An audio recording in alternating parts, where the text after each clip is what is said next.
मनीष जी एक ईमानदार, देशभक्त और साहसी व्यक्ति हैं। मनीष सिसोदिया जी को आज एक पूरी तरह से फर्जी और झूठे केस में फंसा के उनको गिरफ्तार किया गया है।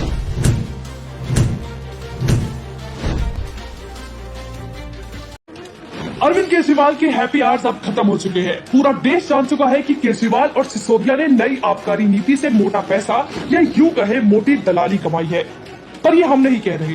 दिल्ली के मुख्य सचिव नरेश कुमार ने खुद एलजी को सौंपी एक रिपोर्ट में दावा किया कि मनीष सिसोदिया ने सरकारी राजस्व को दांव पर लगाकर शराब विक्रेताओं को लाभ पहुंचाया है और इसी के चलते एलजी ने ये मामला सीबीआई को सौंपा। अब ये तो सीबीआई की जांच के बाद ही पता चल सकता है कि कितना पैसा कमाया गया। क्या शराब माफियाओं के सामने झुक गई केजरीवाल सरकार या उनके साथ मिलकर पंजाब चुनाव को फंड किया? केजरीवाल ने हमेशा की तरह पोल खुलने के डर से इस मामले को भी राजनीतिक रंग देने की कोशिश की, लेकिन हाल ही में इस घोटाले के आरोपी के पिता पर हुए स्टिंग ऑपरेशन ने केजरीवाल सरकार की पोल खोलकर रख दी। इस मामले में आरोपियों में शामिल सनी मारवा के पिता ने स्टिंग ऑपरेशन में बताया कि केजरीवाल सरकार की नई शराब नीति से काफी हद तक सरकारी राजस्व को नुकसान पहुंचा है, वहीं दूसरी ओर आप पार्टी को भारी मुनाफा पहुंचा है। अब आपको बताते हैं कि ये मुनाफा कैसे हुआ। सबसे पहले लाइसेंस के लिए कमीशन लिया गया। नई आबकारी नीति से बम्पर सेल हो उसके लिए ऐसे कदम उठाए गए जिससे कि बिक्री ज्यादा हो और कमीशन का कट भी ज्यादा मिले। उसके बाद शराब की बिक्री में से लाइसेंस फी को माफ किया गया। और क्या आप जानते हैं कि ये कमीशन किस तरह से खाया गया? शराब की लागत केवल 20% है, बाकी 80% मुनाफा जो राजस्व को नहीं गया बल्कि विक्रेता की जेब में और वहां से आपके फंड में जाने का आरोप है। यहाँ सवाल ये भी है कि रवि धवन की कमेटी द्वारा दिए सुझाव को केजरीवाल ने क्यों मना किया और नई नीति में वो बदलाव किए जिसका कोई सर पैर नहीं था।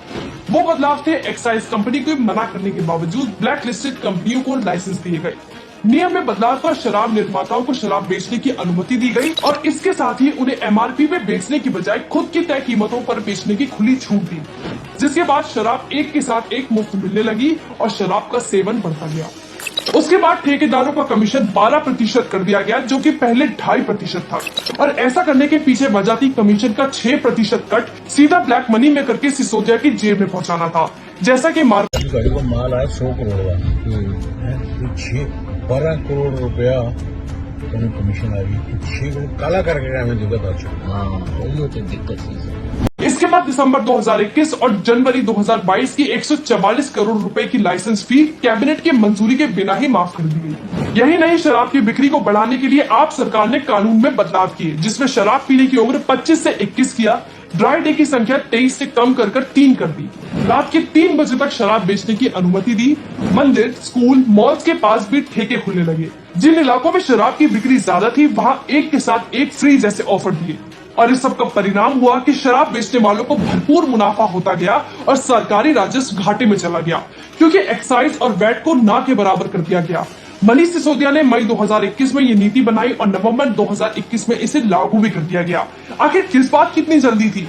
क्या पंजाब में चुनाव होने वाले थे और कमीशन का पैसा लगाना था इसलिए? कुल मिलाकर आपकी इस नीति से सरकारी राजस्व जितना बढ़ना चाहिए था वो घटता गया। शराब विक्रेताओं को उचित मुनाफे की जगह भारी भरकम मुनाफा होने लगा। साथ ही दिल्ली में शराब की बिक्री जिसे कम होना चाहिए था वो रिकॉर्ड तोड़ होती गई। और ये सब किस लिए? क्योंकि मनीष सिसोदिया को कमीशन की भूख थी। लेकिन चोरी होती है तो गलती भी होनी ही थी। इस मामले का खुलासा हुआ जब ये सामने आया कि सिसोदिया ने एलजी की अनुमति के बिना ही कई फैसले लिए और जब सीबीआई ने जांच के आदेश दिए तब डर में आकर केजरीवाल सरकार ने नई नीति वापस लेकर पुरानी लागू कर दी। लेकिन अब पछताकर क्या फायदा? ये मोदी सरकार है केजरीवाल जी, उन्होंने पहले ही कहा था ना खाऊंगा ना खाने दूंगा। सरकार, जनता सबको धोखे में रखकर तुमने अपनी जेबें भरने की जो घटिया कोशिश की उसकी अब उल्टी गिनती शुरू हो चुकी है। अब तुम और तुम्हारे 100 ईमानदार नेता जल्द ही जेल की हवा खाते नजर आओगे।